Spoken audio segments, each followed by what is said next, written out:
So, I guess you guys allow me to record. Is that fine?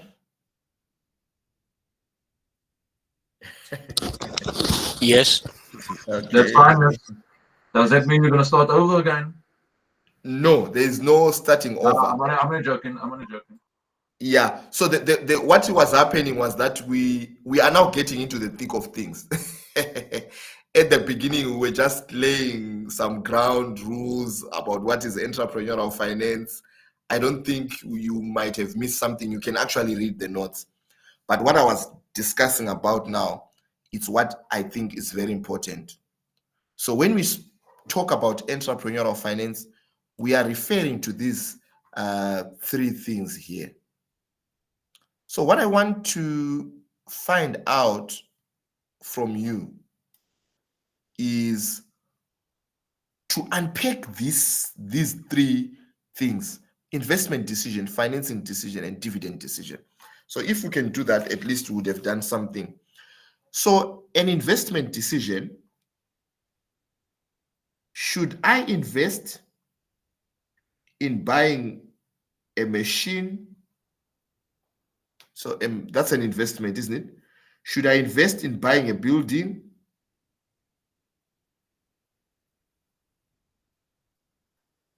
Should I invest in the US? Should I invest in Argentina? Should I invest? Many types of. So you need to make that decision.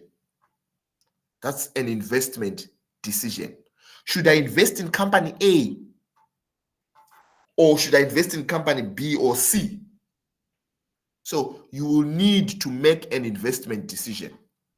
So when you decide the investment that you're going to make, you will need to find out how are you going to finance that investment.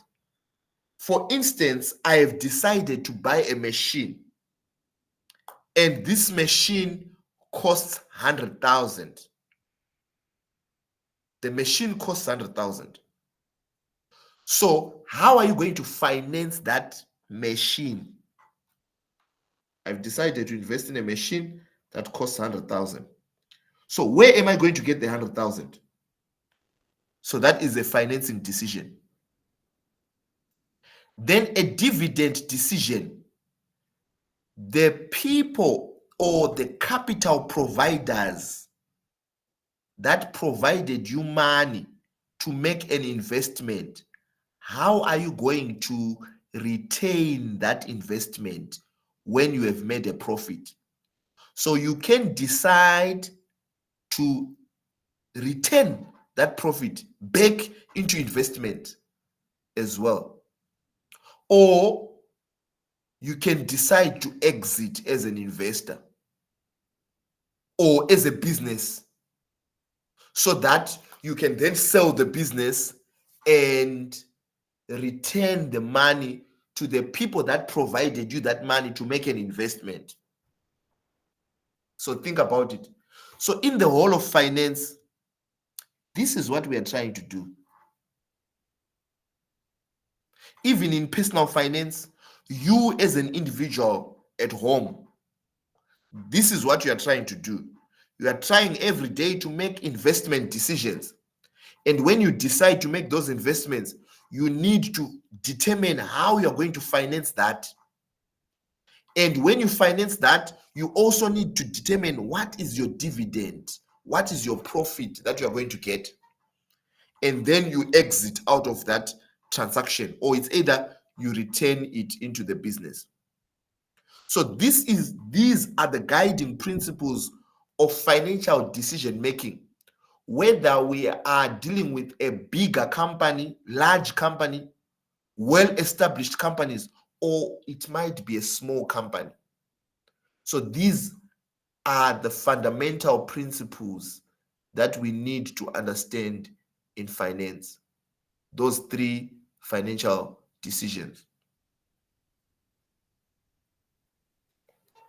Any questions or something that you think maybe we might have missed that you think should be included here?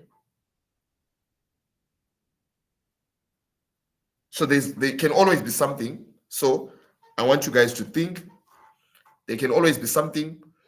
Models can always be improved, you know. So this might not apply maybe in another country or in another setup, you know, but we are just saying generally, this is what finance is all about.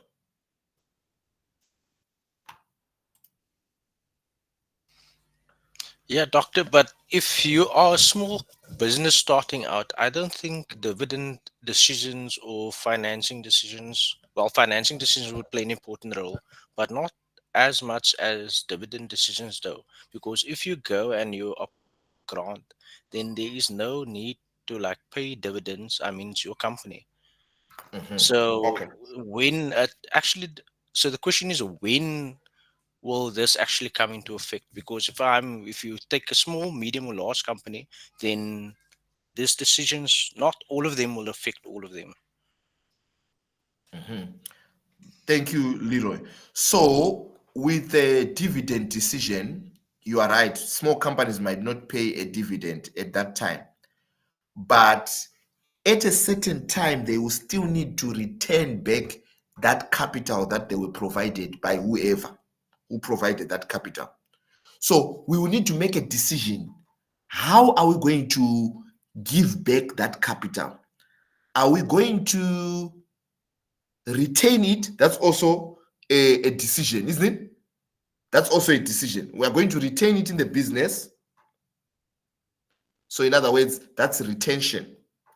Or no, I am actually going to open up to more investors so people can either sell their shares and allow other people to come into the business. I just want to put a charger on here on my laptop.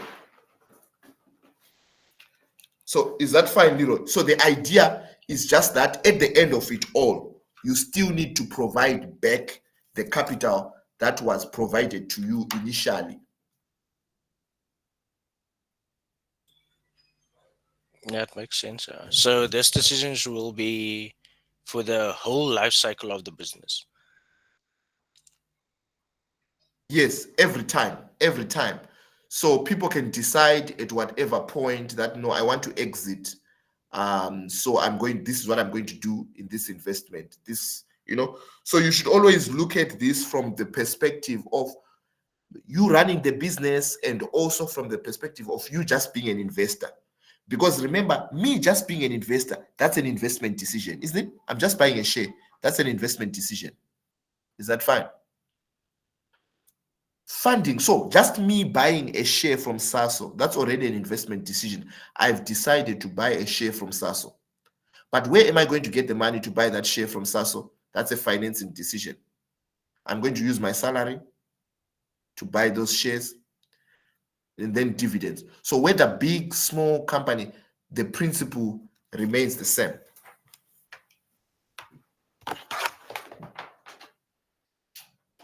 So what do we do when we want to make an investment decision? So if I want to make an investment decision, yes, Mlungi, Seleli. So I have a question. Yes. What is the difference between profit and dividend? Conceptually, I just want to say, is there a difference conceptually between profit and dividend? Okay. Okay, that's fine. I've noted that, Mlungi Seleli. Veronica? This might be a silly question, but I just want to ask, when we're doing this module, do we do it from the perspective of an entrepreneur, or do we do it from the financing side of things? Okay. The financier. Okay, that's fine. Okay, so let me start with Veronica's question. From which perspective do we do this? So we do this from the perspective of an entrepreneur, isn't it? I want to say that I don't think there's any other perspective. I don't think there's any other perspective. So we are doing it from a perspective of an entrepreneur So you invest. So I might be an individual, I'm investing, and then I need to find a financing decision, or it might be a company. So remember, a company as well is being run by a number of people. That's also an entrepreneurial venture. Or it might be me as an individual. You know? Yeah. So you are running it from the entrepreneurial perspective. And I don't think there is any other perspective besides that. Right. Then in terms of profit and dividend, right? So when you buy something, I buy something at 100 rand. I buy something at 100 rand. But after 1 year, it goes to 120 rand. After 1 year, it goes to 120 rand. So in this case, it means it's a stock. I bought it at 100, but after 3 months, it goes to 120. So there's something that we call a capital gain. A capital gain. But from 100 to 120, a company might also pay dividends. A company might also pay dividends. So let me just bring my canvas here. Right. A company might also pay dividends. So if I'm calculating what I call my return, which I can call my profit, isn't it? So it means my return comes from a dividend plus what we call a capital gain. Is that fine? So a company, you might have bought something at 800 rand, and then it goes to 120. This is a stock. After 3 months, it has gone to 120. But this company was also paying dividends of 3 rand in this period. It also paid me a dividend of 3 rand. So when someone asks me, what is my profit out of all this? So my profit is actually, the initial amount was 100. Then I went to 120 minus 100 plus 3. You see? Because I got a dividend of 3, and then there was also a capital gain of 20 minus the initial investment that I made. So my total profit in this sense, it becomes 23 rand. So can you see? So the dividend itself, it's part of the profit. It's not the entire profit, but it actually makes part of your profit. Is that fine, Mlungiselele?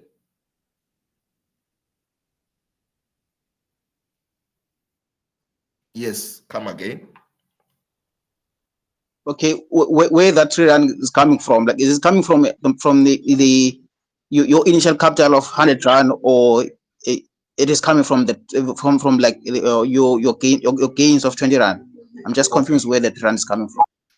Okay, so let's say I buy oh, Veronica is also confused. Okay, let's yeah, no, that's fine. It's actually a good thing that we discuss this. So let's say you buy a company. There's a company called SAST. Is that fine, guys?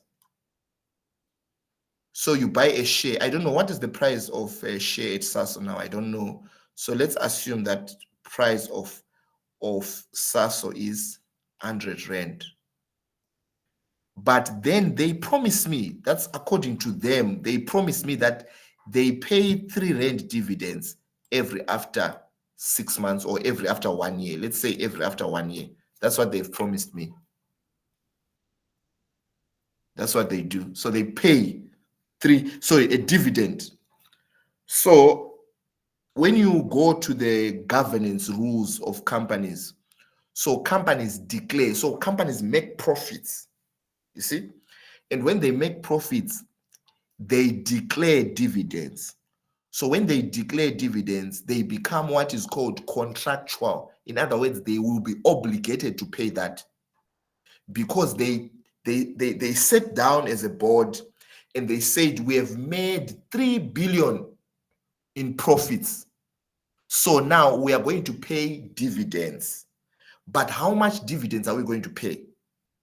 So they are going to pay 3 rand. But where are they getting these dividends? From the earnings. They are getting the dividends from the earnings that they have made.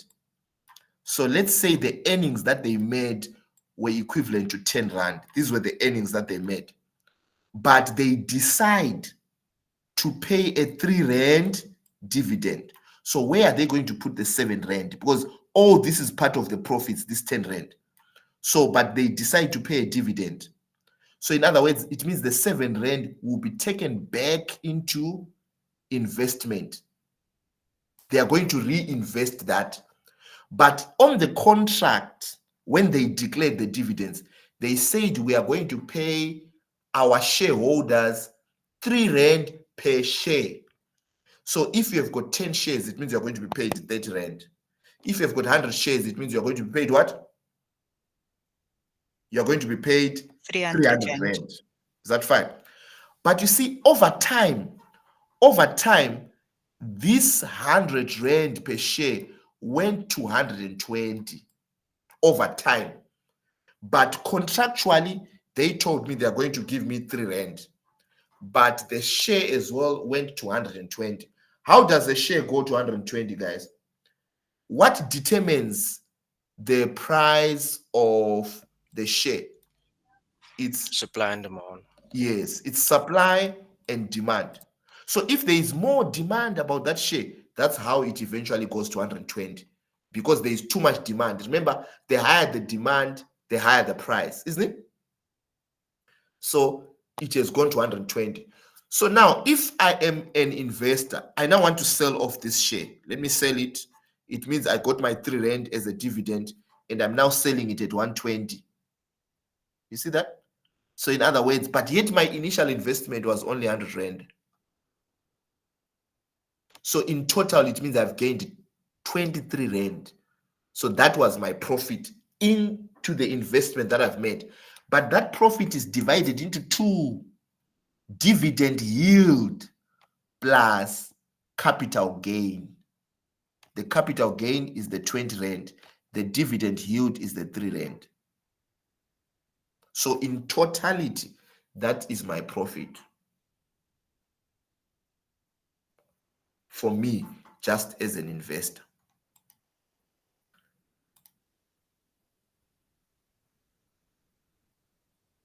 Is that fine, Veronica? Okay, that's fine. So some of the things, because they are new to you and you are still trying to adjust, I think some of the things will also make sense as we continue deliberating on these things, right? So when you buy a SASO share, there are 2 types of gains: dividend yield, and then there's a capital gain. And then when you combine that, gives you your total profit, right? So investment decision, I'm here on the investment decision. I'm coming to a company now. Let's think of it. It's a small company. I want to invest in this company. What do I have to do? I have to read their financial statements, find out how strong, how healthy is this company, how weak and healthy is this company, and then I can make a decision. How do I see their future? Do I think technology is going to be looking good for them and they're going to invest in technology? So probably let me invest in that company today.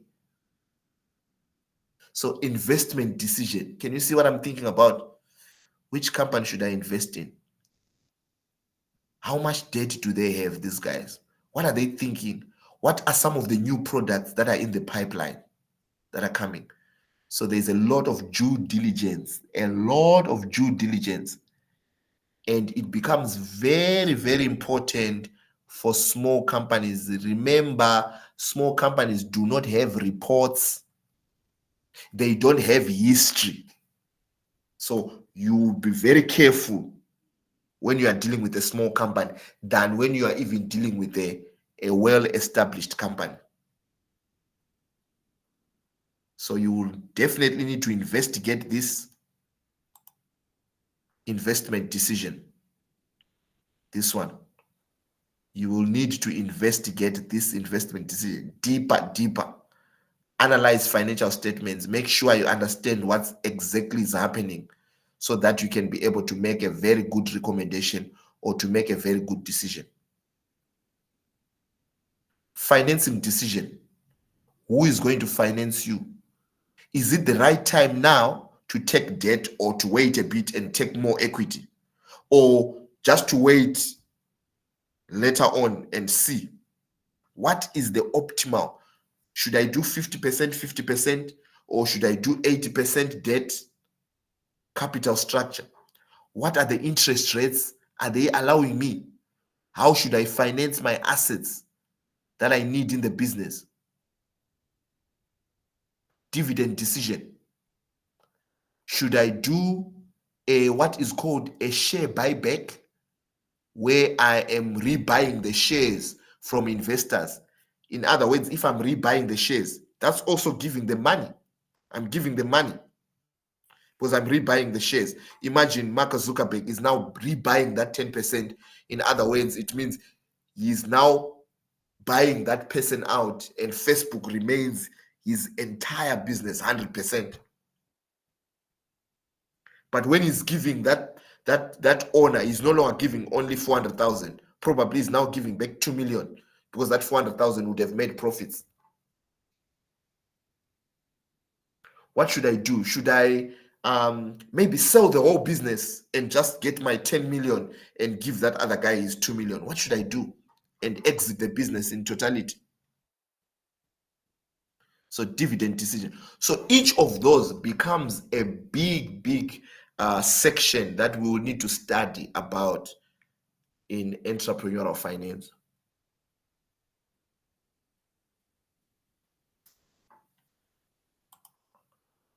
Is that fine, guys?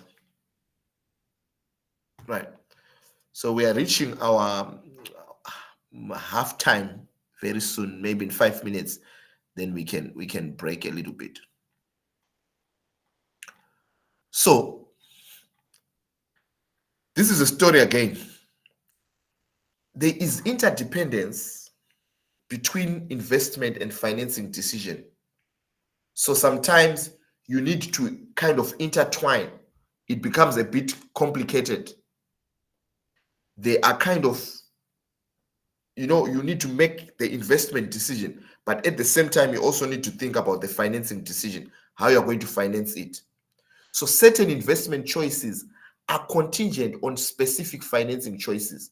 So sometimes any investment decision that you want to make, it depends on the financing choice, what is available. This interdependence between investment and financing decision makes entrepreneurial finance distinct from traditional corporate finance, where the two decisions are generally considered separately. So in entrepreneurial finance, some of these lines that we are putting, they are blurry. You can overlap whether you're making an investment decision, a financing decision, because you are dealing with small companies. Very important. So we've got some scenarios that you can read that actually tries to show how investment decision is linked with a financing decision in a startup business, right? So before we get into these illustrations, just a few of these illustrations, I want us to take a break. This is 7:01 now, so we can come back at around 7:12, 18 past, and then we can continue again. Is that fine, guys? Okay, thank you. Take care.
Okay, colleagues, I am back. I have taken my 10 minutes break.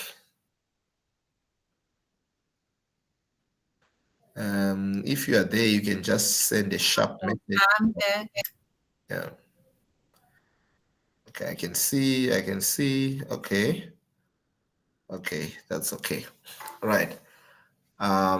So in our last conversation, we were saying that there are three things that need to be done in finance. So the first one is investment decision. The second one is financing decision. Then the third one is dividend decision. So, and Leroy asked about the dividend, and I was trying to say that the principle of dividend encompasses everything. It might not necessarily mean refer to dividend in this case, but it refers to means of giving back the initial capital that you got for investments. So it's just a dividend decision. And then the other part that we're mentioning was we were saying in entrepreneurial finance, investment decision is linked, very much linked with finance decision when you are talking about this startup business. So now on the screen, I tried to put an illustration. You know, teaching online is a bit difficult. So I tried to put an illustration of what exactly we mean when we say an investment decision is linked with finance. So we've got a scenario. Suppose there's a tech startup planning to develop a new software. So they're trying to develop a new software. So these founders, they need to decide on the investment that they require, that they need. They need to decide on that investment so that they can realize it, isn't it? So this investment decision, it involves estimating the cost of the development, marketing, and hiring skilled developers. So that's an investment decision. You need to make that investment decision, but you need to consider these costs that are there. But at the same time, you also need to consider how to finance this investment. So at the same time you're making an investment decision, you need to also decide how you're going to make a financing decision. So they may have a number of options, like seeking a venture capital. So you need to look for a venture capitalist that can help you have these funds, or you can take out a loan, or it might be a contribution from a number of the owner's funds. So the choice of the financing does affect the cost of capital and the ownership. So who is going to finance you to start that business? It's going to affect the cost of capital. I want to explain the word cost of. I was just closing my door. I want to explain the word cost of capital. I think it's important. So we are saying the choice of financing will affect the cost of capital. So what do we mean when we say the cost of capital? So if I say to you, I want to give you 100 rand, but after 1 month, I need it to be 150 from you. So it means it's a cost. For me to give you the 100 rand, it's going to cost you 50 rand. That's what we mean by cost of capital. So in other words, the word cost of capital means interest. It means interest. The cost of capital, it also means discounted rate. Discounted rate. Yeah, so they use that in finance. So that's what we refer to as the cost of capital. If I give you 100 rand, and then I say this 100 rand at the beginning of the month, but by the end of the month, you should give me 150. So it means it costs you 50 rand to take 100 rand from me. So the choice of financing, if you take a loan, it means it will have a certain kind of interest rate. If you use your own funds, they will have a certain type of interest rate. If you use a venture capital, it will also have a certain type of interest rate. So in other words, different banks or different providers of capital require different types of the interest rates. So the choice of financing affects the cost of capital. If you come to me, I'm going to charge you 50 Rand on the 100 Rand. But if you go to Leroy might charge you only just 20 Rand. Or if you go to Craig might charge you only 100 Rand. So depending on who is financing you, it affects the cost of capital and the ownership of the business as well. So if I'm providing you more money, it means I might then own more in terms of ownership of the company. I might own a lot of the shares in that company. So in this scenario, the investment decision directly impacts the financing decision. If the founders estimate a higher investment requirement, they may need to secure more funding or consider giving up more equity investors. So you see, that's this part here.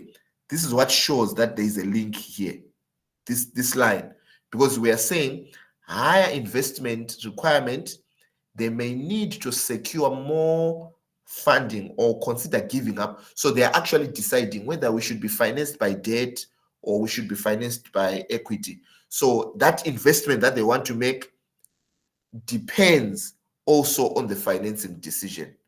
So on the other hand, if they opt for a conservative financing approach, it might limit the scale and the scope of their investment in the software development. Right, I can take questions. So this here was an illustration of how an investment decision is linked to a financing decision. So I think if you take time nicely, at home, you can read about this and actually see that there is a link between that investment decision and financing decision.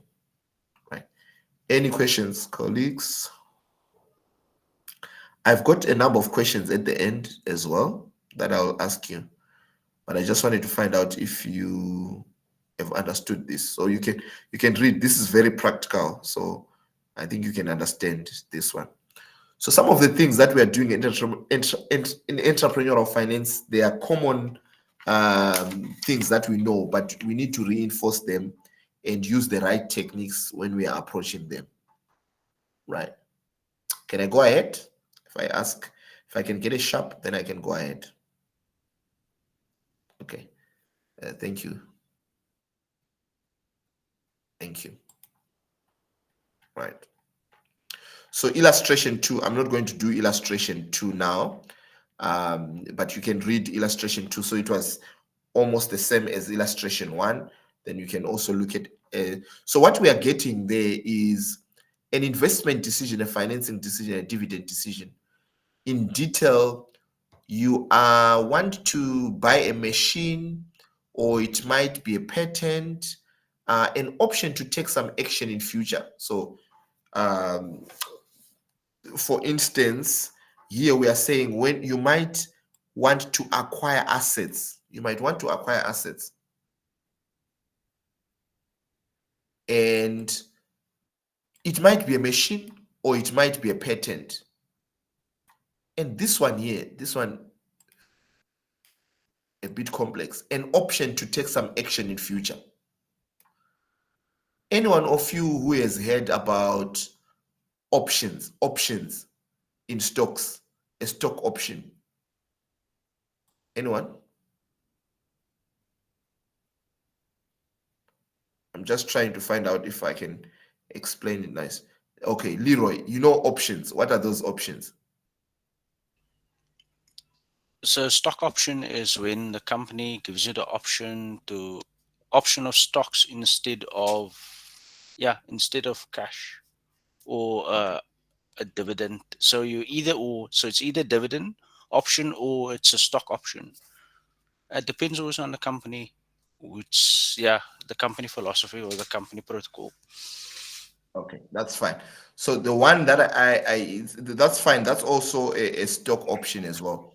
But the one that I wanted is like this one here, whereby I have got time. I've got T1, T0, sorry, T0. You always start with T0 in terms of time, isn't it? T0, and then you go to T1, T2. Yeah. So now in this case, I'm going to say T1. T1. So this is initial and this is the end. So this is 1 year. So let's say a stock is going for 80 rand. A ShopRite stock is going for 80 rand. But I don't want to buy it today. I don't want to buy this stock today, but I want to buy it after 1 year. You know, I want to buy it here. There. This is where I want to buy it. But today it's going for 80 rand.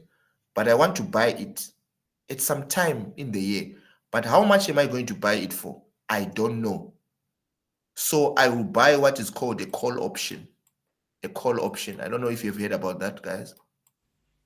I'll buy a call option. If you know Yeah, that when you're buying a house, sometimes you can buy a call option, isn't it? Yeah, so it's basically buying the stock at today's price, but then within the future, the same things that's actually happening with our potato farms, where companies are buying up the potato farms before they've even grown anything. So it is an option, yeah. So they buy up the whole farm now at today's price, but then when they harvest, they actually either the potato farms are gaining a loss because now they've gotten a bigger harvest than anticipated. And then the Yes. companies that bought up the whole farms are actually in the clear because they paid cheaper for that whole farm. Yeah, that's good because you are actually trying to prevent risk when you are buying a call option. So now, in this case, I'm just trying to explain for everyone else to understand this. So this is T0, T1, but we are here. This is today. This is tomorrow, or this is after 1 year. Sorry, Yes. we're writing T0 and T's because on my screen I've got investment decision, financing decision, dividend Oh, decision. okay. I didn't. Thanks. I was supposed to come here. Okay, thanks. I was supposed to come here. So I was saying T0 here, isn't it? And this is T1. You know, I'm using a mouse to write this, so I don't have a pen. So this is T0. But today the stock of ShopRite is going for 80 rand. But I don't want to buy it today. I want to buy it in some time in the future. So what I would do is I will buy what is called a call option. So a call option is just a contract. So, but this contract, I'll buy it for 5 rand. I'll just buy it for 5 rand. But this contract says you have got the right, but not the obligation to buy this stock after 1 year. So I'm buying the right. So after 1 year, I agree to say today, I agree today that I'm going to buy this stock at 90 rand. But I'm going to buy it after 1 year. So I signed the contract and I pay 5 rand for that contract. That after 1 year, I'm going to buy this stock at 90 rand. So can you see I'm making an investment and I'm keeping an option. So when we get to after 1 year, and it happens that this stock is going for 120 after 1 year. But remember, I signed a contract today that I'll buy you from you after 1 year for 90 rand. So after 1 year, I'll definitely run and buy it for 90 rand and sell it in the market for 120. So in other words, it means I've gained 30 rand minus the 5 rand that I had paid to keep that option. So it means my profit becomes 25 rand. I know it's a bit complicated, but anyone who heard me? I'm willing to repeat this so that we can understand it. Can I get a sharp if I'm repeating? It's fine. Yeah, so let me repeat this again. So this is what is actually, sorry? I was saying, please repeat. Yes. So let me repeat. So you will see that some of these things are actually things that are happening, but you know, sometimes we might not be very cognizant of them. So now I was saying, let's say today. So today I'll put a 0, T0. Then we go after 1 year, after 1 year. But today, the stock for ShopRite is going for 80 Rand. That's the price. But I don't know the future, what the future holds and what is going to happen. We don't know. But I want to buy this stock for ShopRite at a price. So I will get into a contract today and say, so I'll write this 90 Rand here. Get into a contract, agree that after 1 year, I'm going to buy this stock at 90 Rand. But for me to get that option, I have to pay 5 Rand today, so that I have the right to buy that stock, but not the obligation. So that contract is called a call option. It's called a call option. Is that fine?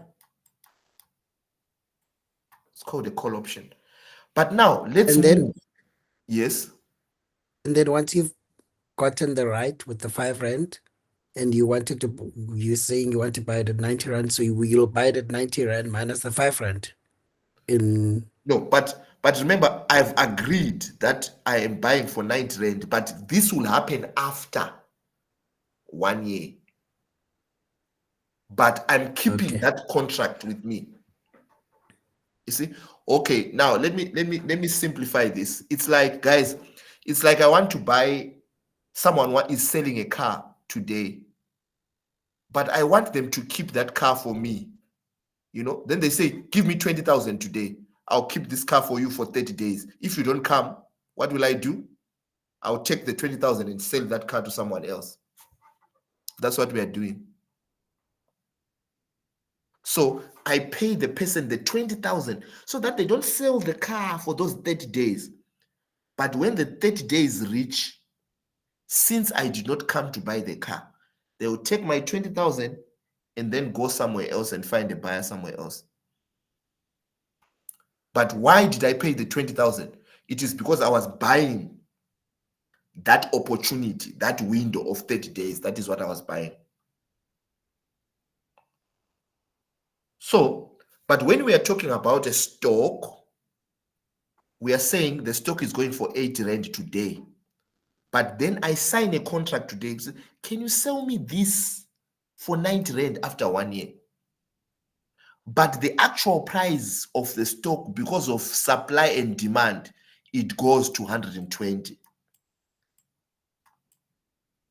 after 1 year. But me, I signed a contract last year to say I'm going to buy that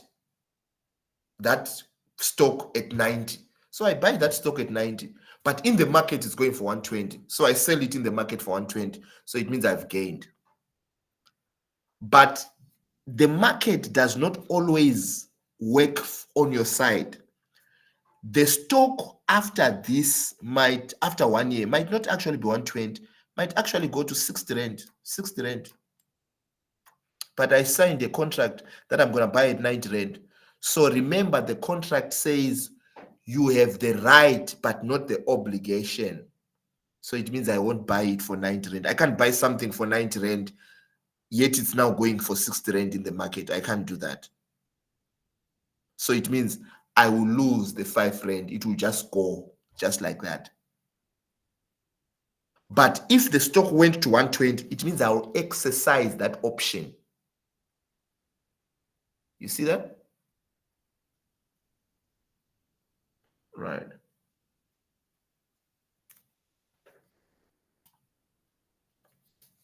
Okay. So when let's agree. Let's say if you don't understand something, you just write it on the side and say, oh, this guy spoke about a call option.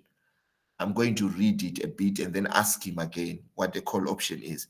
So you can actually Google a call option, and you can also actually go maybe even on YouTube and say call option, and then you can try and take some time to try and listen to it. I know it can be a bit difficult because sometimes the very first time you are hearing it. But as we continue the module and as we continue trying to grind and talk about it, I think it will eventually sink.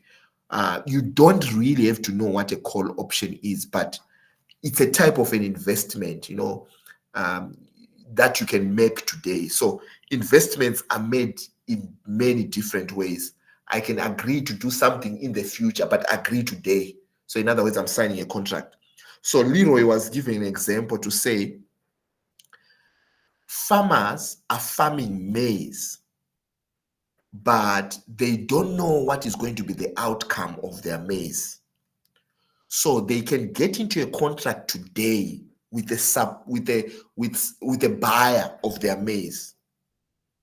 Today, they agree today. So even if disaster happens, they already signed a contract. So they would deliver whatever maize they have to that person. And that person was also willing to get into that contract because there are few suppliers of maize. So the buyer was also trying to hedge the risk of not getting the maize after 1 year. The farmer was also trying to hedge the risk to say, if I lose, I already have a buyer.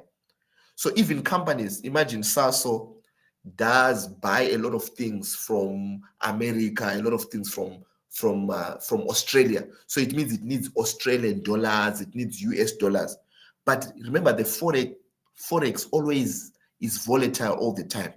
So to avoid that volatility, they get into contracts that make sure that everything remains stable and certain. Even if the dollar goes down or whatever, it still remains stable because I'm already in a contract. Right. Veronica, you're saying something? No, I'm just agreeing. Yes. So those options are useful. So that is an investment, right? But in your case, we're just supposed to understand this part which says investment decisions. So you make investment decisions, buying a machine, a patent, or buying a building. So this option is also something as well. Then value of an investment depends on the ability to generate cash flows for investors in the future and on the riskiness of those cash flows. Very, very important. We will need this later on as well. So what are we saying with that point? What are we saying with that point that says a value of an investment depends on its ability to generate cash flows for investors in the future and on the riskiness of those cash flows? So now I'm trying to explain this point here because it's very important in the future where we are going. So I will always come back. Remember, this is investment. T0 today and some time into the future, which I can say TN, we don't know. So they can be T0, T1, T2, T3, T4, T5, T6, until we get to T10, T20, TN, right? So if I make an investment today, let's say I make an investment of 100,000 today.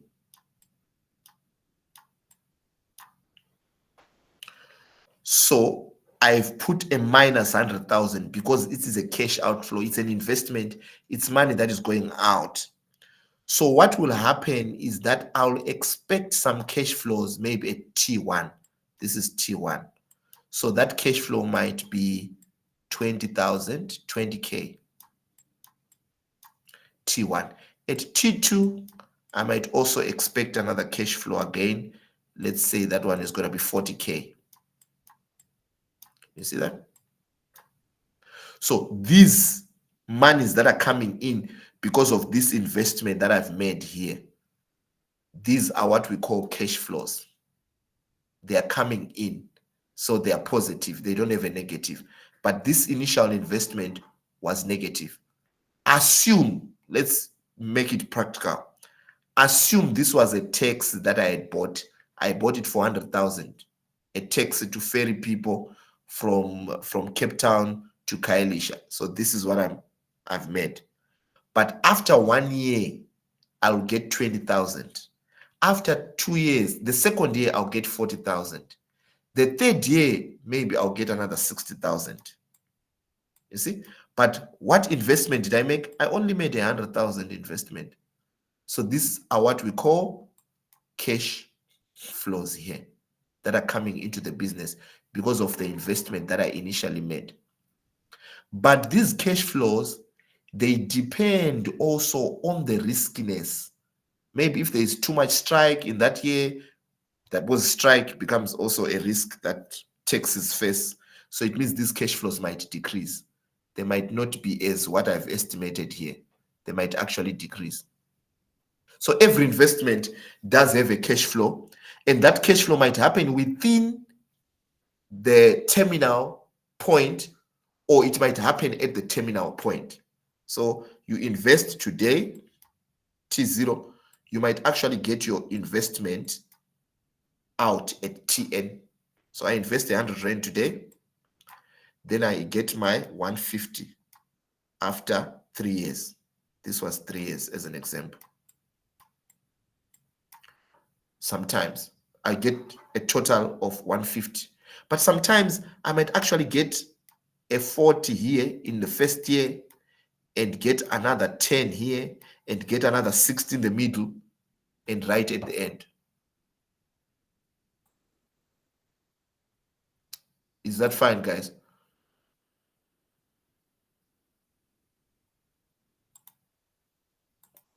Is it fine? Yeah, so different types of investments, you know, they come in different shapes and different sizes, right? Okay, so invest in assets that earn a higher return. I'm back to my slide here. Invest in assets that earn a higher, greater return. So some assets give you 20%, some assets give you 50%, some assets give you 80%. So if I've got someone who says, if you give me 100 Rand, I'll give you 180 at the end of the month, I would rather give that person than a person who says, give me 100 Rand, then I'll give you 120 at the end of the year. I would rather choose the person who will give me the higher amount. That's what we mean here by investing assets that earn a greater return. But for you to be able to do all this that we are discussing about here, all this, it means you have to do a lot of due diligence. You have to do a lot of due diligence. You will buy those call options because you have studied and you have something that you anticipate in the future. Investments is also about studying about the future and understanding what you think is going to happen in the future. And then you take advantage of that. That's also investment. That's why here we had option to take some action in the future. It means you have calculated. So I'll buy an option now, knowing that, oh, I've got into a contract where I said I'm going to buy a stock for 90 Rand, but I foresee that this stock will be going for 120 in future. So it means I will actually gain when we get to the future. So that's an investment decision. So all this is part of investment decision. Then financing decision. Sorry, but Yes. then you're not earning 30 Rand on there. You're earning actually 25 Rand on there. On Because you have one, to pay you're the- actually you have earning to a pay the 5 yes. Rand. You have to pay the Yes, 5 because Rand. you have, Okay. yes, Greg, you're right. Because remember, you already made an initial investment of 5 Rand to buy that contract. But the stock has gone to 120. So it means that was a 30 Rand minus the 5 Rand, because that was the initial investment that you made. So every investment does have an initial investment, and then you move on like that. But when we talk about a financing decision now, when we talk about a financing decision, what are we saying? We are saying there is debt, equity, or there might be some hybrid. You know, you might be somewhere in between debt and equity. We're not sure who you are, but you are between debt and equity. So we call that a preferred stock sometimes, a preferred stock. You know, so we've mentioned that you can get from debt or you can get from equity, but there's also something in between that we call a preferred stock. It can be converted as well into equity. So you can get equity, you can get also a debt as well, and equity, and some hybrid. So you're asking questions. How much financing should come from investors, and how financial constructs should be structured? These are the questions you're asking yourself in financing decision. You're also saying, what is the optimal mix. What is the optimal mix? Is it right for me to go 100% debt? Or is it right for me to go 100% equity? Or should I make a mix of equity and debt, 40% and 60%? You really need to figure out what you think is right for your business. So the right kind of debt that matches with the tenure of your assets. So you remember you might have short debt or long-term debt.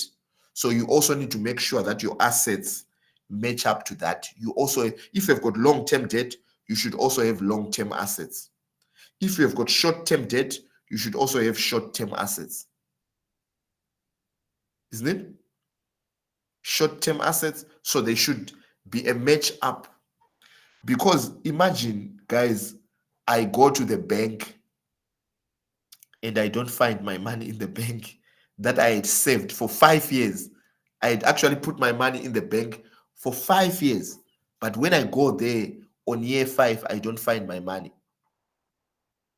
That would be a problem. So the banks also play this match, matching the debt and the assets. So when they give out the loans, they actually calculate how much loans we should give out, because they don't want a situation where you come to get your money and you don't get it. So they actually do some very difficult calculations and to match that. So right kind of debt that matches the tenor of your assets. You also don't want a situation where you are supposed to pay your suppliers in 3 months, but you don't have that money. You have a building only that will take you 1 year to sell. So you won't be able to meet up the needs of those suppliers, the immediate needs of those suppliers. So those are financing decision, working capital management. Yes, Veronica.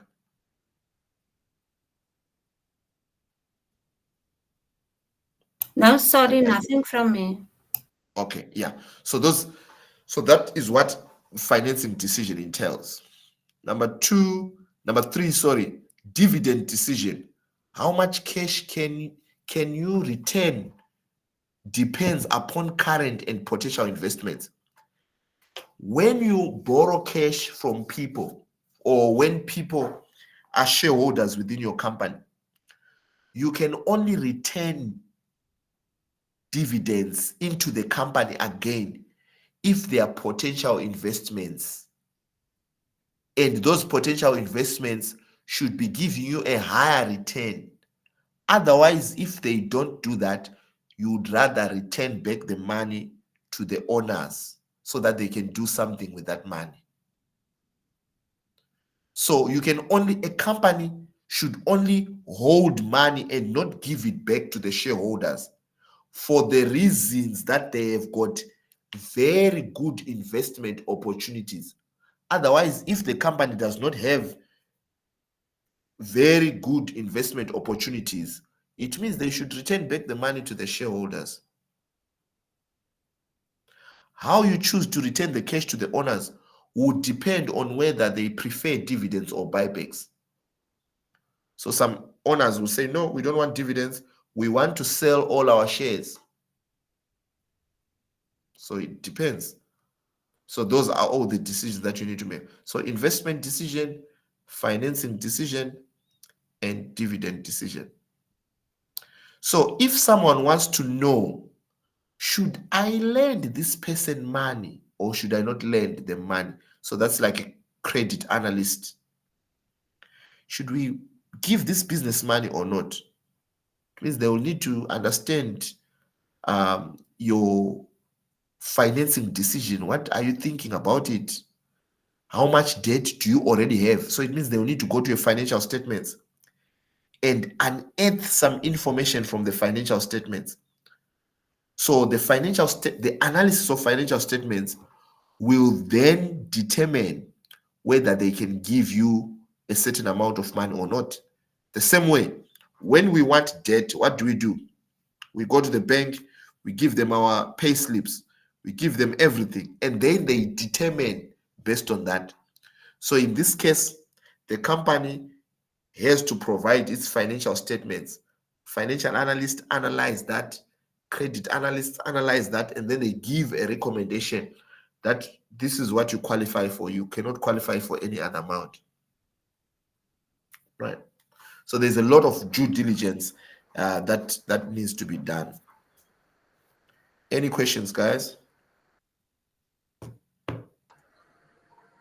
So if I if I'm a venture capitalist and I invest in your company, and we come to a decision and you say, okay, I'll pay you dividends and that, am I correct? Am I on the right track with that? You're saying So, yes. so I'm going to invest in in the company, like let's say 100,000, and from the 100,000, I want dividends paid out to me maybe every month or whatever. Let's say, for argument's sake, every month. So if I take that dividends that I'm going to get and I pump it back into the company, does that mean that I'm going to get more out of it, basically, if I want to exit the company?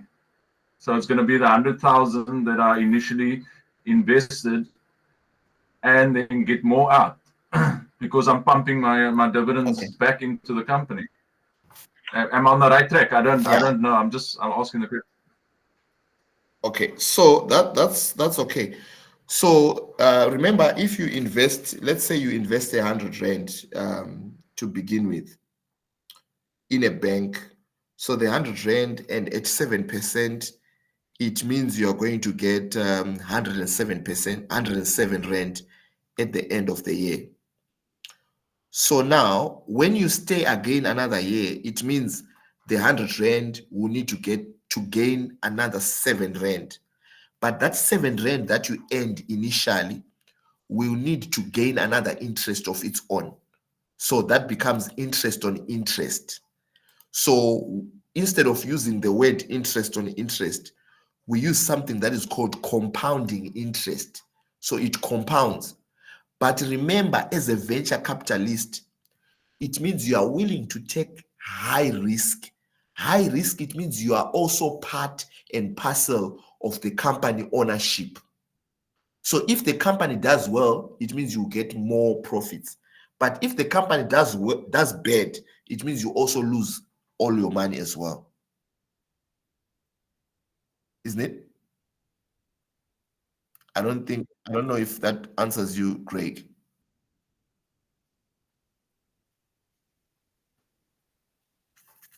Craig? Is Greg still with us before I go to chat? I understand what you're saying. Yes. When you use it in that example. Yes. Thank you. Chad? Doctor, just on the compound interest, so that I understand it correctly. The interest on interest, is that paid on the 7%, and then there's a separate interest that's paid on the 100 initial? Or is it a matter of after a year it becomes 100 plus the 7, so 107 basically, and that then is compounded?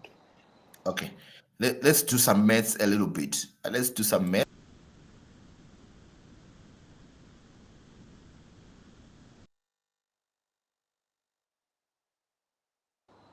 Doc, I think you muted your mic. Okay, I was saying let's do some maths for Chad's answer there. So, Chad, let's say I've got T0. We always start with T0. So I'll always be drawing a number line in investments because investments, it's all about investments minus and positives. So there's always money that goes out and there's always money that comes in on a timeline at a specific time. So now,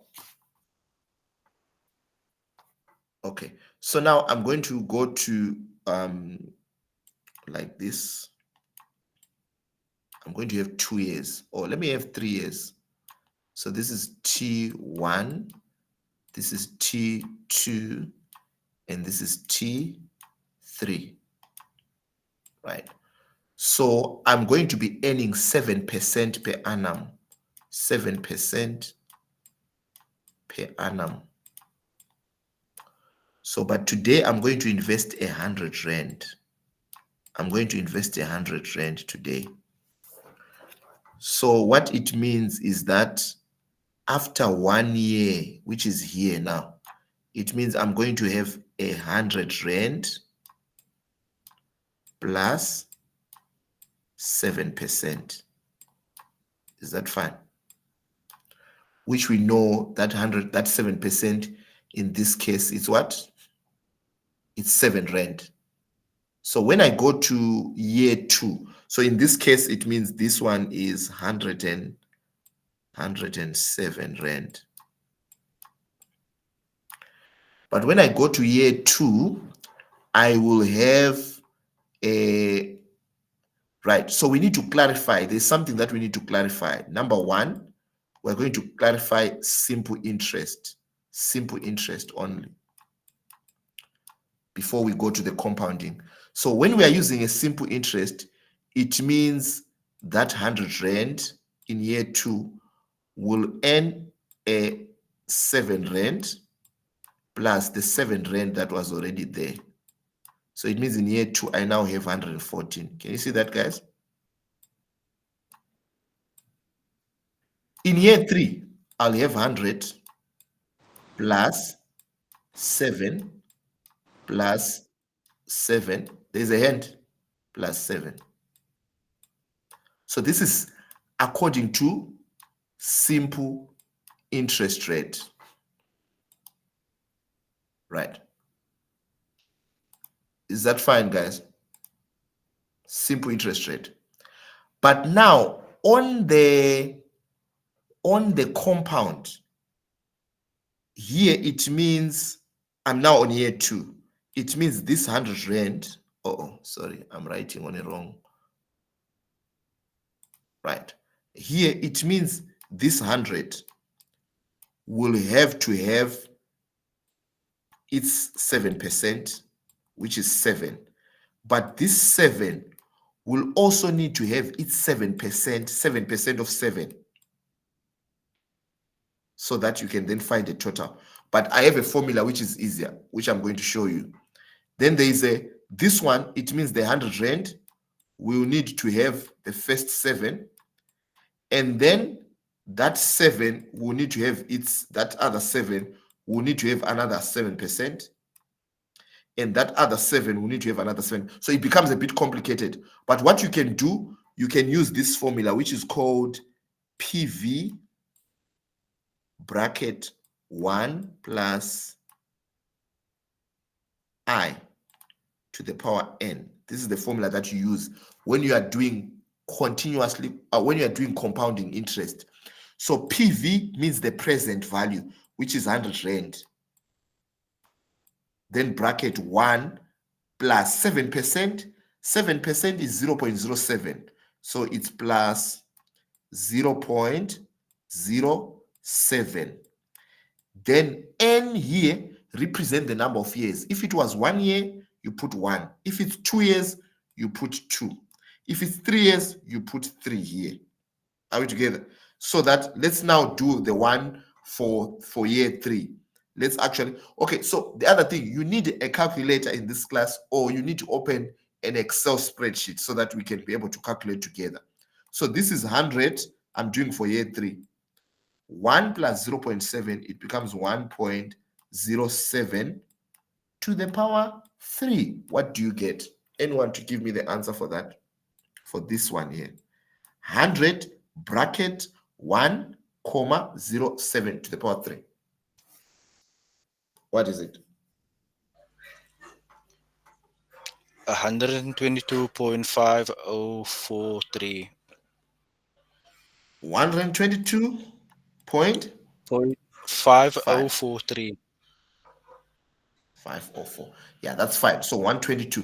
Can you see, if you are doing a simple interest for after 3 years, you're only going to get 121 if you're doing a simple interest. If you are doing a compounding after 3 years, you get 122.50, because I'm using this formula here.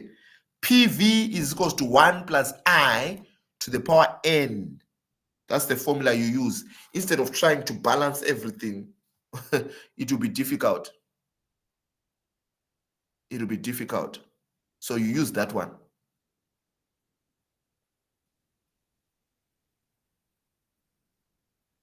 So the simple interest, you don't need a formula for the simple interest, because you just say 100, 7%, 7%, 7%. Those 3 sevens is 21 plus the 100, 121. But if you are using a compounding interest, you need to use this formula.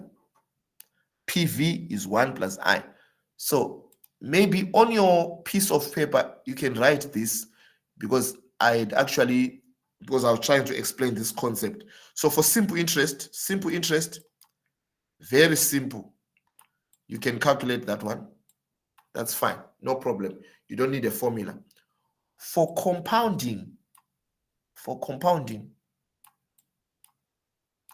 what do we mean by compounding actually? For compounding,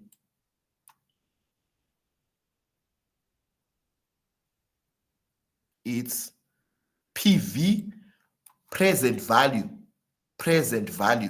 that 100 rand that you are putting, that's the present value, plus 1 plus I represents the interest, and to the power n, right?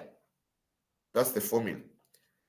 But there is something, I just want you to write the formula. We'll talk about it later on. There is something that is called continuously compounding. Continuously compounding. So that's why I said you should just pull your notebook and write this. Continuously compounding.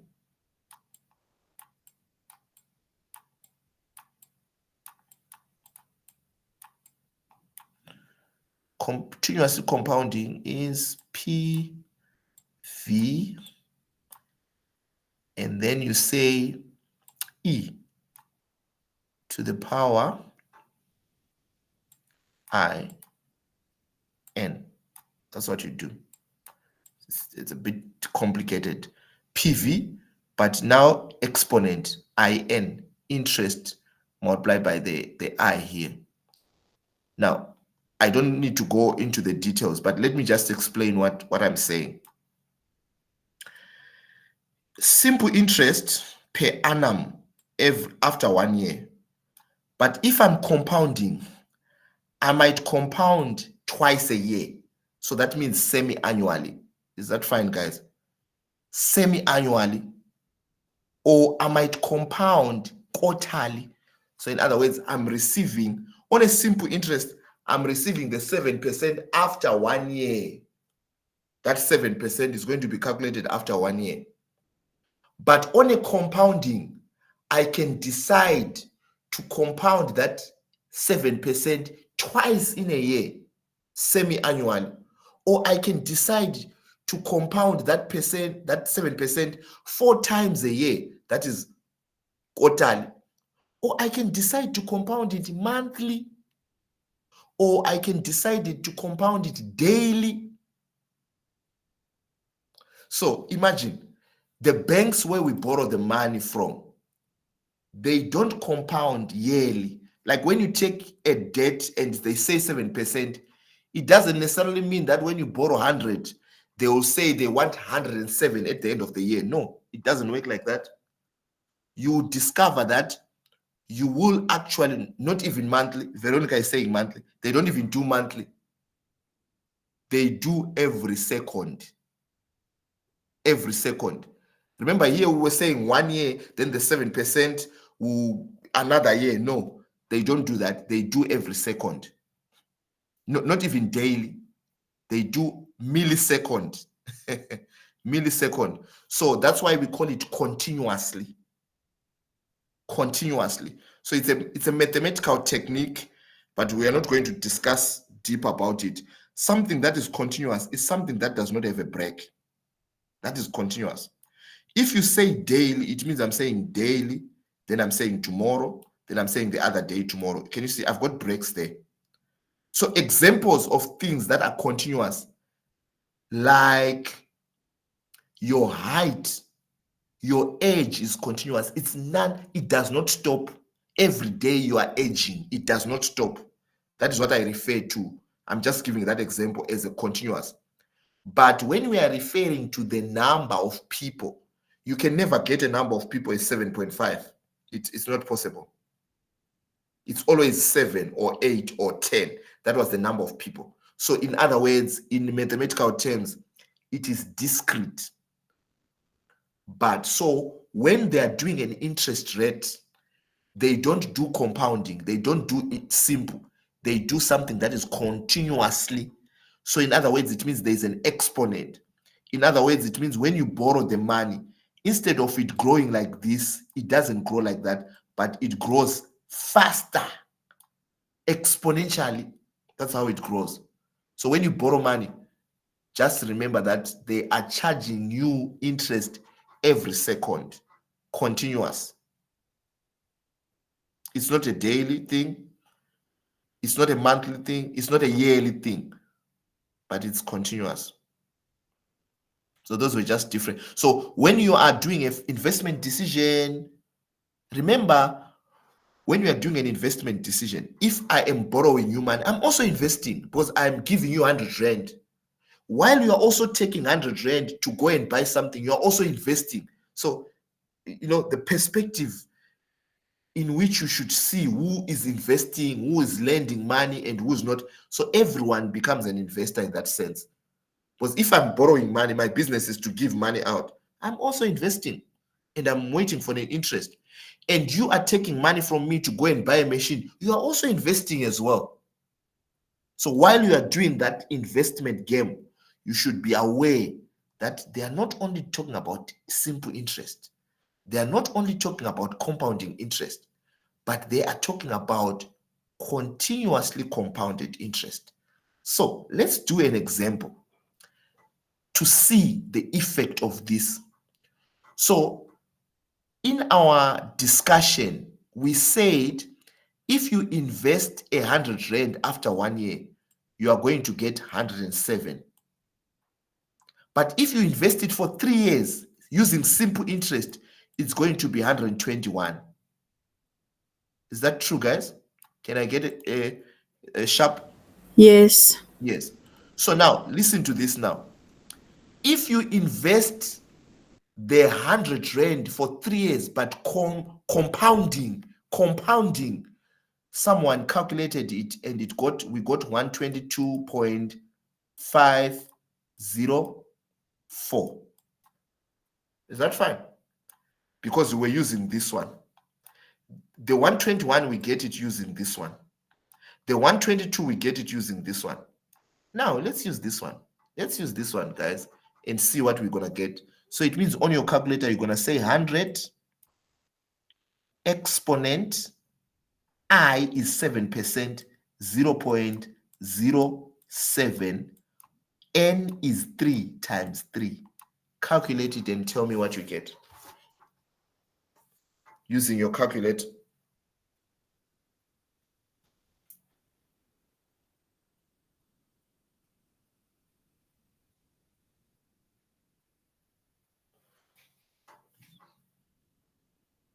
Is someone calculating?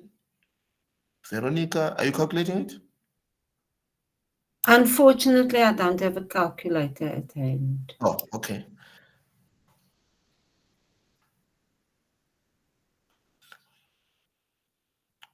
Anyone calculating?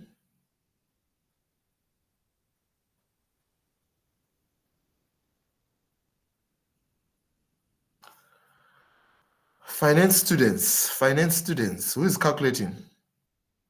We want to see, because we say the first one, simple interest, I get 121 after 3 years. But when we are using compounding, we're getting 122.504. So now we want to use the continuous compounding and find out what we are going to get. So it's just 100. So you can just say it's just like this, because this is 0.07 multiplied by 3. So that becomes what? That becomes 21, which is 2, that's 0, that's 2, that's 0, 1, 2. So it's 0.21. So it's actually 100 e to the power 0.21. Can someone do that, guys?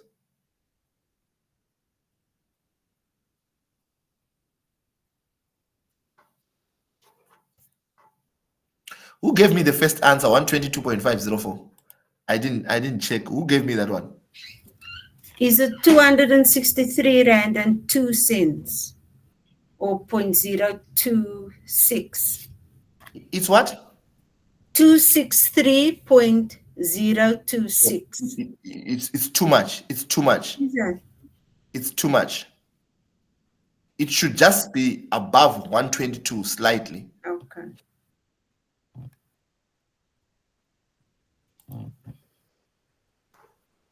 Okay, I have to pull my Excel here, because none of my finance students is calculating this. I have a calculator. Yeah. So you need a calculator, isn't it? Or you need to open an Excel spreadsheet all the time. It's 123.367806. Thank you. It's 123.367806. right. So 123.36. So can you see? So when you go and borrow 100 Rand from the bank and they tell you 7%, if you are not careful, you would think that you are going to pay 20 Rand extra, 21 Rand extra. No, you're not going to pay 21 Rand extra. You're going to pay 23.36 extra. That's what you're going to pay. Not 122. No. You're going to pay 23 Rand and 36 cents more. So this here is the interest. So what is this interest? This is what they refer to when they say 7% interest. That's what they're referring to. They are not referring to 21 Rand. 21 Rand, you get it from simple interest. 122.504, you get it from compounding interest. So the banks will make sure they will charge you higher. So this is every day. This is not every day. This is every second. This is every second. You know, it looks like, oh, from 122 to 123, oh, it's small. No, but remember, if you have borrowed 100,000, it means this is a lot of money. If you have borrowed 1 million, it means this is a lot of money. Isn't it? So I'm sure you've heard other people crying, no, you take loan from Capitec and then they said 7%, but you see you are now paying a lot of money. It is because of this continuous compounding. So as an investor, as a financier of small business, you should be aware of these different types of interest rates. Continuously compounding interest, very important. Can I move on now? Remember, I said pull out your notebook so that you can just write this simple interest, compounding interest, continuously compounding interest, and we've done an example so that you can actually see the difference. The differences, we've done that, right? I didn't think I was gonna explain that part, but I think I had to. It was also important, right? So we come back to our slides. So we have mastered investment decision, financing decision. So because of what we've done, we are actually learning that as a entrepreneur, you need to do due diligence and make sure you've got your facts right. Otherwise, that's why businesses are failing because you are failing to calculate the interest rate properly, right? This one, I think you can read about it. I just wanted, this is almost the same as this, you know. We are coming back. This is a startup, young company, young growth company, a high growth company. Now this is a mature company. This is more a stable company, and now it's declining. So this is a life cycle of all the companies. So when you get old, it's just more like yourself and myself, we get old, you know. I don't know, if we exercise more, then we can live longer. We can rejuvenate ourselves if it's possible. I don't know if we can be able to go back to 21 years old, 18 years old, from 40 years or 45. Very difficult. So some people are 45 years old, but they're trying to act as if they're 18 years old. Some people are 18 years old, but they're trying to act as if they're 60 years old. So that's the same thing that happens with companies. Companies have got a life cycle, a startup. So in each and every stage of this company, you still have to make an investment decision. You still have to make a financing decision. You still have to make a dividend decision. So when you are 18 years old, there's a certain way in which you should behave. When you are 30 to 35, there's a certain way in which you should behave. 35 to maybe 43, there's a certain way you should behave.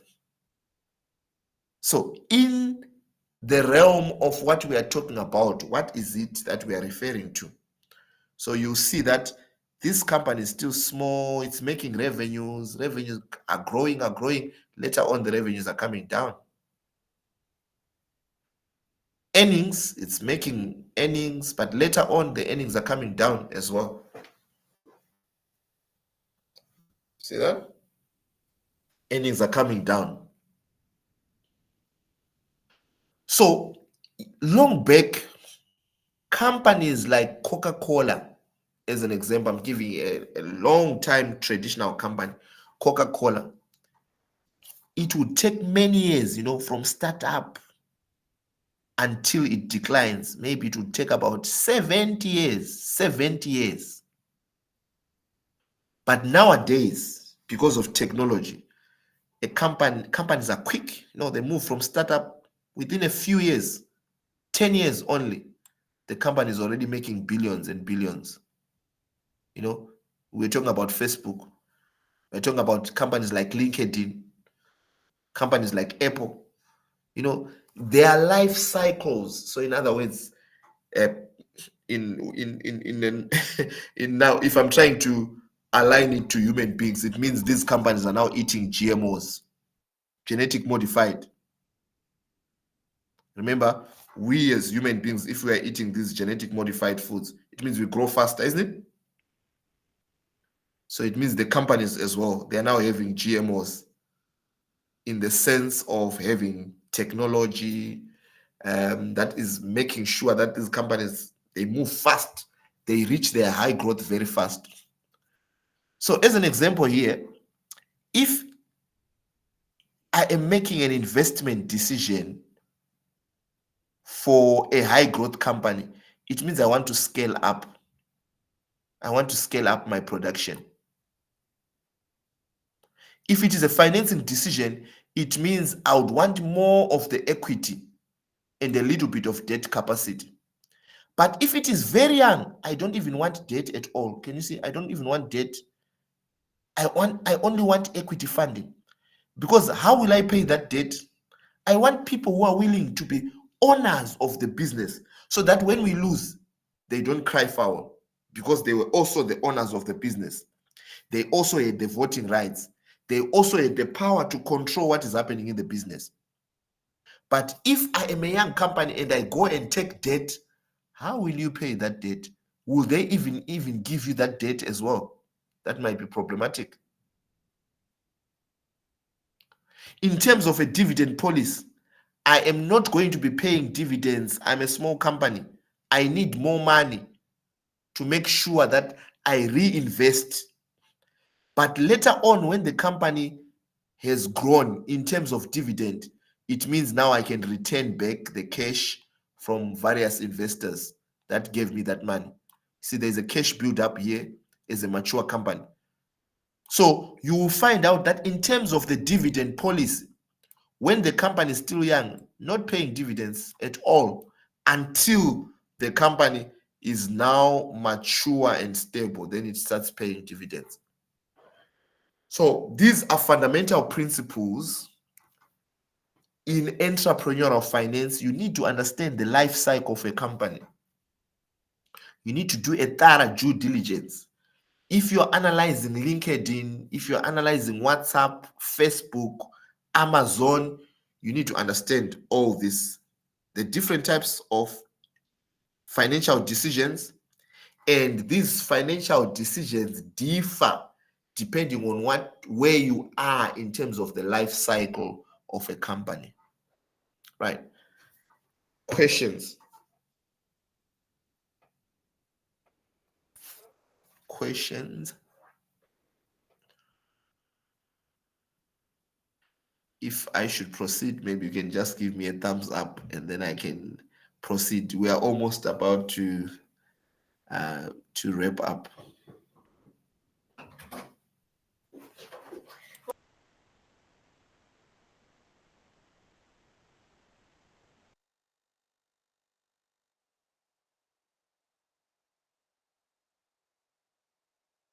Okay, thank you. So let me just proceed. This is still the life cycle, just showing us the revenue, the net income, and cash flows as the company is growing. These are different types of financing that you can get. It's development, so we get friends and family providing you at a development stage, idea stage. Startup, you also get what we call angel investors, like what we've seen when Facebook was a startup, you could still an angel investor. So the guy who financed Facebook, he was an angel investor. He was an angel investor. He was, and then later on, when the company is now, that's what we said when we spoke about Facebook in 2012, initial public offering.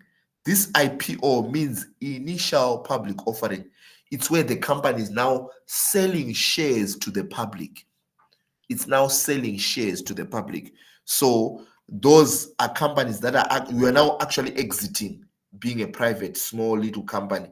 You're now going into. So these are all techniques of exiting a business. So you also have got acquisitions where another company is buying another company, or another company is buying a part of another company. We also have got what we call leveraged buyouts, LBOs, leveraged buyouts, where you're going to take a lot of debt and then you buy a company. Management buyout. This is management buyout. So where you have got that company and then you exit by selling it to the managers of that business, and then you sell it. So there are different types of investments or financing that are needed at different types of stages within the business, right? So those are the same principles we said, the same principles of financing, investment, and dividend decision. They apply to small or large, public, private, whether you are in the emerging markets. When I say emerging market, South Africa is an emerging market. A number of Asian countries are also emerging. That is China. There's a reason why I'm saying that, because your assignment requires you to do a little bit of that. So all businesses, small or large, public or private, whether in developed markets, have to make financial decisions. So the financial decisions that you make in Australia are totally different from the financial decisions that you make when you are in DRC, because in DRC there is war and it's a small African country as compared to Japan or compared to the UK. So the principles remain the same, but the way you apply them become different because of the environment, the context in which you're operating. The objective of entrepreneurial finance for business remains that of maximizing value. You want to a higher return. Constraints and challenges that a firm faces may vary dramatically across firms. However, the fundamental principles don't change. So that is very important. The fundamental principles, they don't change. Investments, life cycles, cost, discount, debt, interest rates. So there are different types of interest rates as well that we can talk about. So this is harvesting. We've already spoken about harvesting when we're discussing about this. These are ways of harvesting here. IPO, public debt acquisition, LBO. These are ways of harvesting. So I've got some readings that you can do to actually understand the landscape of entrepreneurial finance. I was saying when I'm talking about developed countries, I'm talking to countries like America, like Canada, Japan, Germany, Italy, France, UK. Those are more like developed countries. So the way you behave in those countries is different from the way you behave in the African countries. In terms of investments, in terms of financing, and in terms of dividend. Then we have got advanced markets, that is the countries that I've just mentioned. Then we've got what we call emerging markets. So South Africa is in Africa, but it's part of emerging markets. China, emerging markets, and some of the Asian countries, Malaysia, Asian markets. They're not Asian markets, sorry, but emerging markets. Then we've got what we call frontier markets. Frontier markets, we are referring to small countries like Namibia, Botswana. Their markets are not very established. In other words, when I want different types of financial instruments, it's difficult for me to get those. And if I buy an investment in Botswana and I want to sell it, I might not find a buyer easily. So in other words, it means there are also liquidity risks as well. So when we talk about this financing as well, it has been impacted by COVID-19. It has brought in some factors as well to consider. Exploring private equity and venture capital. Someone was asking me about venture capital or private equity. What is the difference between venture capital and private equity? All these people, they look into investing into smaller businesses, private companies that are coming up. So I've put in links for different papers so that you can read them and understand exactly what is happening academically. Remember, I said I'm only with you for 30 hours. But in terms of applying these things and in terms of understanding, you are actually supposed to study 120 hours to understand some of these concepts. But I'm available on Wednesday to attend to some of the things that you might not be understanding. Then I also have got some questions that you can try and attempt on your own. Describe global challenges that affect small businesses' survival and access in a globalized economy. Try and find out how you can answer that. What are the main things that you need? I'm just reading the last question now. Discuss how do private equity and venture capital differ in their investment. So these questions are linked to the readings that I have provided here. So to conclude, ladies and gentlemen, this is what entrepreneurial finance is about. This was just an opener to our class today, but it should give you a sense that there's also a lot of work that needs to be done. So I suggest that you need to reread these things that I was just presenting to you and reflect upon them. Because some of the things, I think they are simple, but sometimes we might have forgotten, but we just need to kind of think about them a little bit. What was I saying? How does each piece of what I've mentioned link to each and every other piece? Right. So I'm going to ask you guys if you've got questions, and then the last 2 minutes, then I'll present your assignment. I'm welcoming any questions now. Yeah, so there's a lot to cover, but the time is just too little, eh? Right.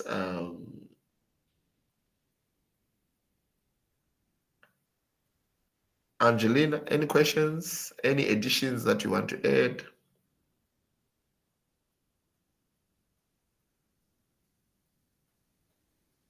Not at the moment. I'm still processing everything. Yes, yes, yes. Okay. So that's fine. So that's our topic number one. That's our topic number one per se. Think about it. What are the bigger issues that we discussed? Write down some notes. Yeah, we ended up touching on interest rates. I think that was fine because it also shows the depth of what we need to know when we are doing entrepreneurial finance.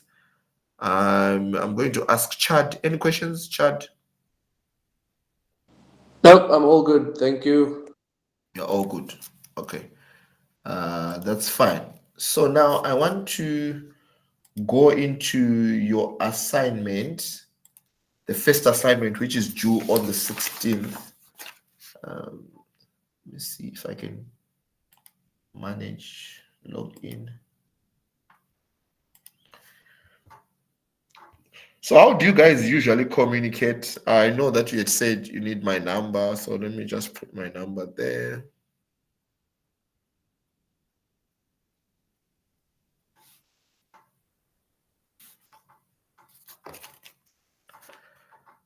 So you've got my email because I emailed you, isn't it? So my number is only for WhatsApp only. 065069201. I don't know if it's clear. Can you see?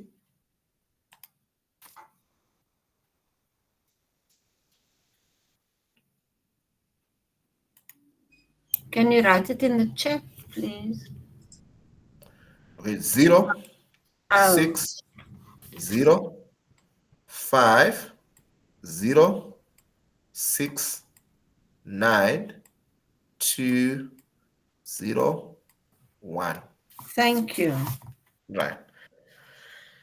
Yeah, okay. So I'm now going here to your assignment here. So now usually I send stuff. Sorry, so must the assignment be submitted by the 16th of this month? Yes, yes. So that's in 11 days' time. Yes, that's in 11 days' time. Sure. Yeah, so I think the 11 days is a lot and the assignment is very easy. So I'm going to see if I can open the assignment here. Does it come, guys, on your side? Yes. Okay. So that's entrepreneurial finance, entrepreneurial. Sorry, has this been uploaded to the LMS? Yes. Okay, Yes. fine. Yes. It's uploaded on the LMS. So let me just show you here so that you can see it. So I went to my courses here. And then I went to entrepreneurial finance. So you've got your welcome letter, then you scroll down, you see, scroll down. So you see there's your prescribed textbook, your module outline, your study guide. Then here I said EFN 400 FA1. FA1 means formative assessment 1. So now I'm opening that assessment. Right.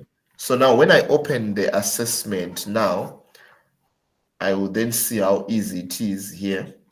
So it's a comparative analysis of entrepreneurial finance. So it has got to do with a lot of the things that we've just been talking about. So comparative analysis of entrepreneurial financing in frontier markets. So remember, I gave you examples of frontier markets. Countries like Kenya, Namibia, Botswana, almost all the countries in Africa. Emerging markets. I said South Africa is part of emerging markets. Then some of the Asian countries, they're part of emerging markets. Developed markets, I already told you about developed markets. That's the US, Japan, France, Italy. Those are some of the examples, right? So for this assessment, formative assessment in entrepreneurial finance module, you will conduct a comparative analysis of entrepreneurial finance. Use at most 2 countries examples for each market. Is that fine? At most, isn't it? right? Background: entrepreneurial finance is the field that deals with financial management, planning of new ventures, startups, small businesses. It encompasses the source of funding, risk management. By the way, Africa is more risky than South Africa is more riskier than France or Germany, isn't it? Yeah. Yeah. So you need the reason why I'm mentioning that, you actually need to find the reasons why. Why is it like that? Financial decisions making for entrepreneurs and business owners. The goal of entrepreneurial finance is to help entrepreneurs turn their ideas into successful business by providing them with the necessary financial resources and guidance to make informed financial decisions. So there is a bit of a mistake here. This is not a group assignment. I think that line, you are required to assume the role of an entrepreneurial finance researcher. I'm coming, Chad. So now it's an online submission via Turnitin. So you are going to write a kind of a report here. You are comparing different countries, and you tell us what is the introduction, what is the background and the significance, the aim and the objective, understanding entrepreneurial finance within that context. What is entrepreneurial finance within that context, or that geographical context? Then you do entrepreneurial financing in frontier markets. That's 9 marks. You see there are marks here. Understanding entrepreneurial finance in that context. Entrepreneurial finance in emerging markets. Entrepreneurial finance in developed markets. Then you do a summary, writing style and presentation, citations. So it's easier because you've got this rubric. It tells you when you write a nice background, significance, detailed, you get 0 to 2 marks for that. And your aims, objectives, 0 to 3. Understanding entrepreneur definition, defining key components, define entrepreneurial financing and key elements concisely, 0 to 2. Explanation of financing options. So some of the financing options that are in Africa, they might not be there in developed markets, or some of the things that are in developed markets, they might not be there. So you are just kind of doing the same things that we've been doing, but kind of showing us that the American side is different from whatever we are seeing on the African side or on the emerging side. You are just comparing them. What are the challenges? The challenges that people are facing in the US and the challenges that people are facing in South Africa, they are different. In the US, you have got a lot of venture capitalists as compared to South Africa. So you might mention some of those things there. So entrepreneurial financing in emerging markets, challenges, opportunities. So kind of provide a detailed explanation. What are the unique aspects, you know? Then you do your summary findings. So this is just like an overview, you know, just to dip yourself into how this entrepreneurial finance is playing out in America, it's playing out in China, and it's playing out in South Africa, you know, and some of the smaller countries, Namibia, Botswana. So it's just a research that you need to do on Google Scholar, and then you write a report. Yes, Chad. Sorry, I just wanted to check. You saying that the deadline is the 12th or 11th, whatever. Is the document says the 25th of November? Can you just clarify which we must follow? Because I'm sure that Okay. will be. So what did I say? Sorry. You said the 16th of November. 16. Okay. Sorry. So there is an assignment that is due on the 16th of December. You see? So if you look at my welcome letter here, formative assessments, FA1 is due on the 25th. So Veronica, that means how many days is that? Now it's the 25th. That's 20 days, yeah. Yes, Because I also wrote it down on mine because I printed out everything. Yes. So that's 25th. And FA2 is the test. Yes, it's the test. But remember, my test is always a take-home test. So it means the test that spans over kind of 3 days, 16th of November, right? Of That's December, 16th of December. Yes. December. And on that 16th of December, that's more like our concluding day for the year. That's more like our concluding day for the year.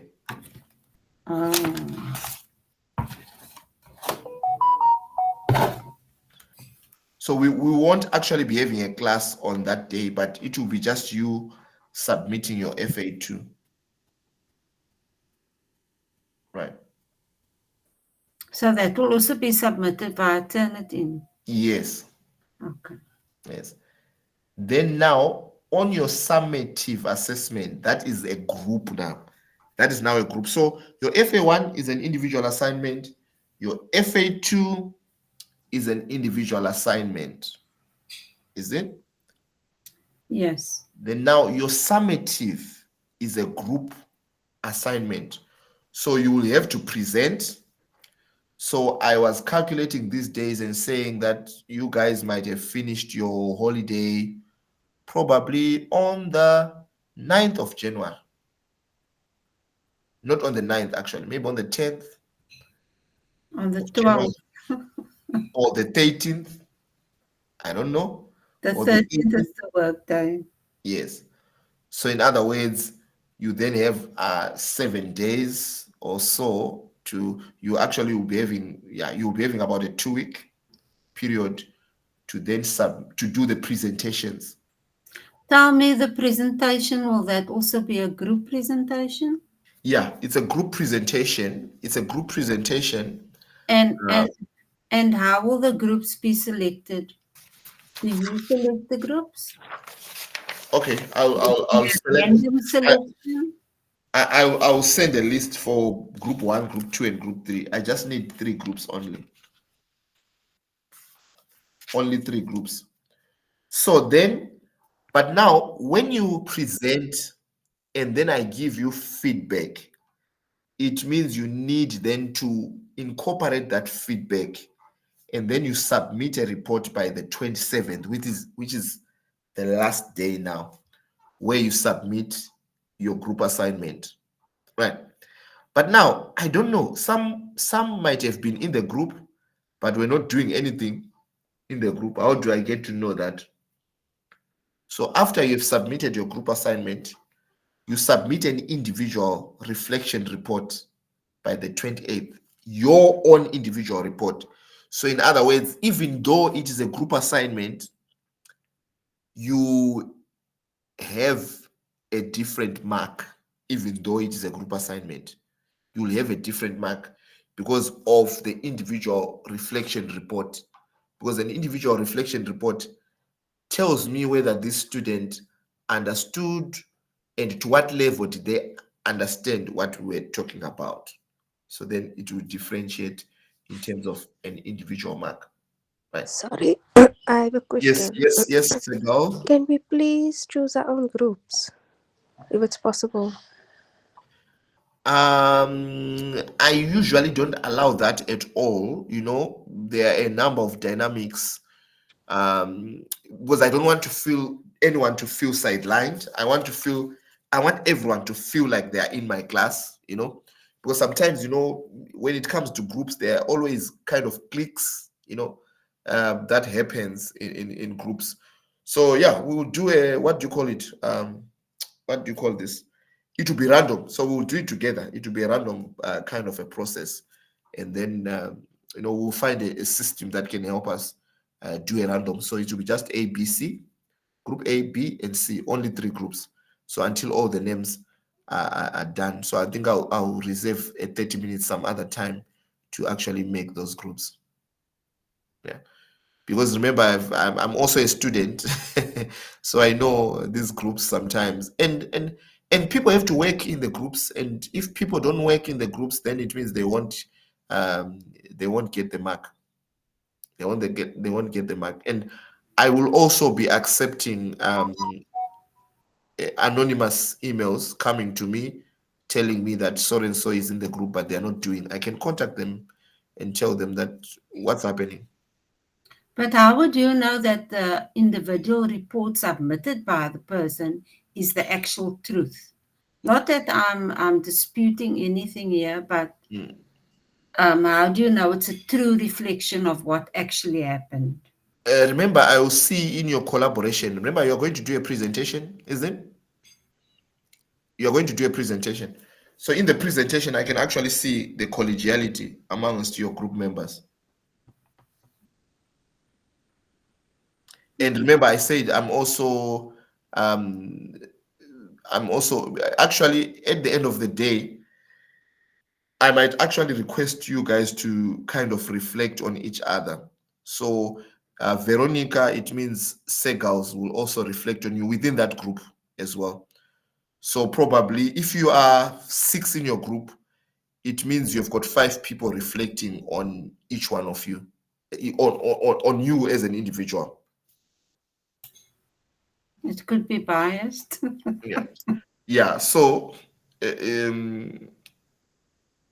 so the individual report, if you look at it, I try to detail it a little bit here. So for group summative, I would like each of you to submit an individual reflection report upon completion of the project. This reflection is an important component of your assessment, allowing you to share insights into your contributions, the challenges you encountered, and the skills, knowledge you developed through this collaborative experience. So in your case, Veronica, let's say you are 6 in your group. So it means there are 6 people that can reflect on you, Veronica. Isn't it? And do you think all those 6 people would be biased against you, Veronica? No, I'm not saying people are going to be biased against me, but they could be biased within any group. Yeah, but I don't know, any other approach that we might want to implement might still be biased. But I was saying, so I'm gonna get 6 reports, and if 6 people in your group, Veronica, are saying Veronica did not do anything, I think I will have to trust that. They could be colluding. They could be colluding, but remember, you also have your report as well. No, it's fine. Yeah, so but remember the bulk of the work, and you will see if you look at my, check this one here, trying to come back, or welcome. So check this one, the module outline. You see the module outline here? I've printed and read everything already. Oh, you've printed it. So if you see on the module outline, even if they're biased towards you, you see, that should actually be 20%. I don't know why this is like this, so but it should actually be 20% in terms of the weighting. So your group report is 60%, your group presentation is 20%, your individual self-reflection is 20%. Isn't it? Right. Yeah, so that the aspect that really differentiates amongst group members, it's a very small component as well. But if there's any major issues, remember you have to still bring it to my attention. If there's any member within the group that is not doing any work or anything, you'll have to let me know. The individual reflection doesn't reflect on this assessment plan that I have here. It doesn't reflect as a weighting towards the overall mark, the overall summative assessment mark.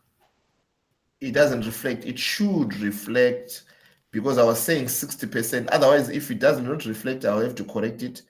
But it should reflect, you see, it should reflect, this is 60%, this is 20% and 20%. I took it off on Sunday. I looked at this on Sunday. Oh, okay. So perhaps it could be changed now again. Yeah, okay. No, that's fine. I might have to check this one, and if there's any anything wrong, then I might have to correct it as well. Yeah, and then we can, when we meet next time, then I can actually go over it with you as well and say, okay, this is the correct one here in the study guide. Yeah. Okay. So I think that is it. I don't know if there are any other questions. So what is our next topic? Our next topic is on financial statements and analysis. I think that's gonna be one of our biggest topics. So we're gonna try and take it slowly and see how it goes. Probably we might need 2 or 3 lessons on that, right? Okay, I don't know if there are any other questions. I think we've gone beyond by 18 minutes. You must charge Siba for that. Yeah.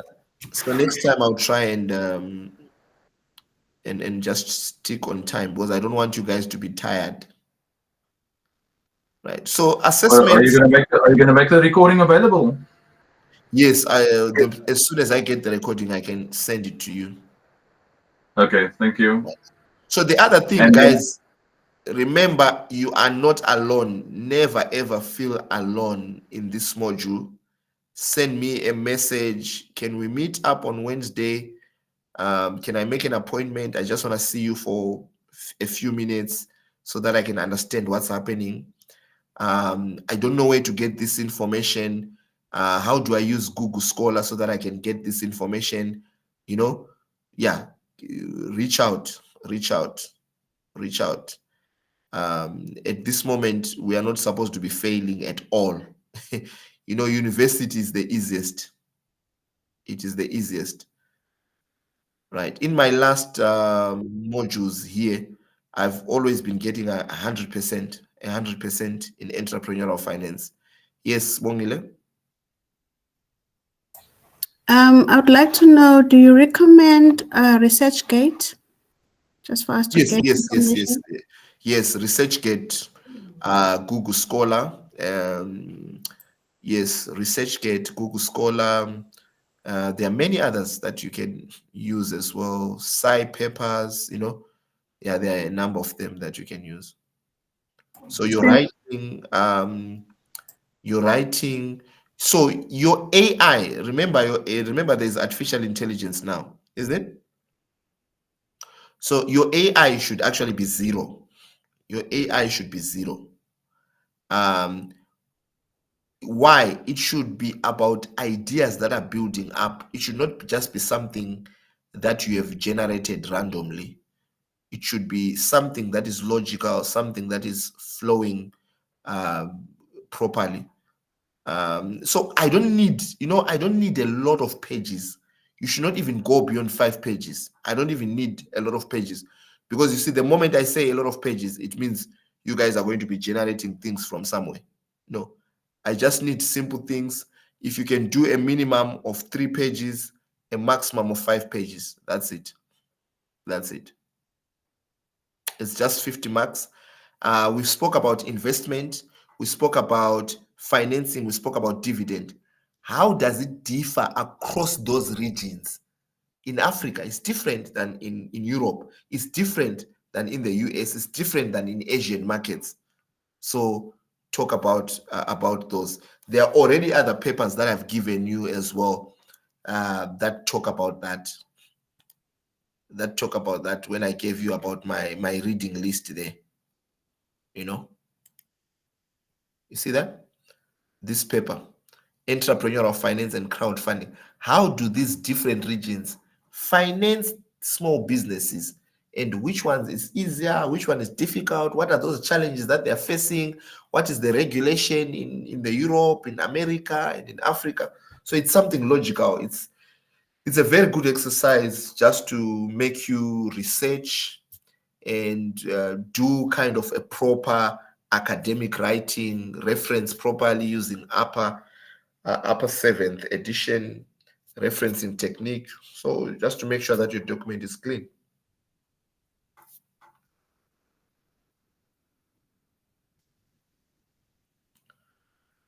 Is that fine, guys?